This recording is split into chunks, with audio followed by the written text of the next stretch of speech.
আসসালামু আলাইকুম রহমতুল্লাহি ওয়া বারাকাতুহু। বসে আছি হারা পার্কে বিকালবেলা। মানুষ কাজকর্ম সেরে অবসর সময় আস্তে আস্তে একটু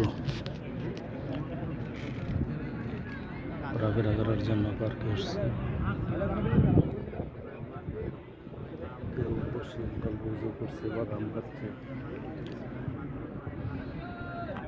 খেলাধুলা করছে, ক্রিকেট, ফুটবল, কেউ হকারি করছে। আমাদের বাংলাদেশি ভাইয়েরা 2 টাকা আয় করার জন্য সকাল থেকে সন্ধ্যা পর্যন্ত তো গরমই থাকে, রৌদ্র আর গরম, 48-46 ডিগ্রি গরমের মধ্যে মানুষ কাজ করে। এই অবস্থা সৌদি আরবে। এরপরেও মানুষ টাকা মেরে দেয়, এত কষ্টে টাকা মানুষ মেরে দেয়।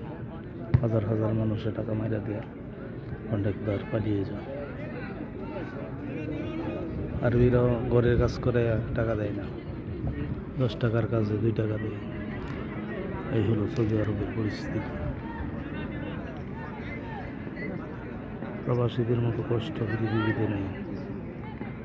পৃথিবীতে যত প্রবাসী আছে তাদের মধ্যে সবচেয়ে কষ্ট হইল মিডল ইস্টের প্রবাসীদের, আর এর চেয়ে সবচেয়ে বেশি কষ্ট হইল এই সৌদি আরবের প্রবাসীদের।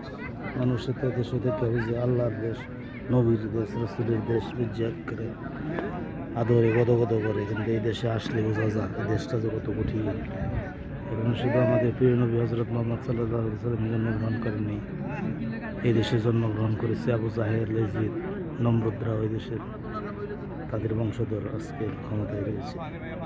মানুষকে মানুষ মনে করে না, কাজ করে বেশি দেয় না, কত ধরনের খারাপ ব্যবহার করে, এটা ভাষায় প্রকাশ করা যায় না। তাই প্রবাসীদের সাথে কেউ দুর্ব্যবহার করবেন না। এয়ারপোর্টে গেলে যে কত টাকা পয়সা সব নিয়ে যায়, ব্যাগ কেটে জিনিসপত্র রেখে দেয়। এই দেশে কাজ করে পয়সা দেয় না। প্রবাসীদের আসলে কোনো শান্তি নেই। বউ ছেলে মেয়ে সবাই খেলে চায় টাকা দাও টাকা দাও। আসলে তো টাকা কামাই করা অনেক কঠিন, এটা কেউ বুঝে না। যাই হোক, সবাই ভালো থাকবেন, সুস্থ থাকবেন, প্রবাসীদের জন্য দোয়া করবেন। আসসালামু আলাইকুম রহমতুল্লাহি ওয়া বারাকাতুহু।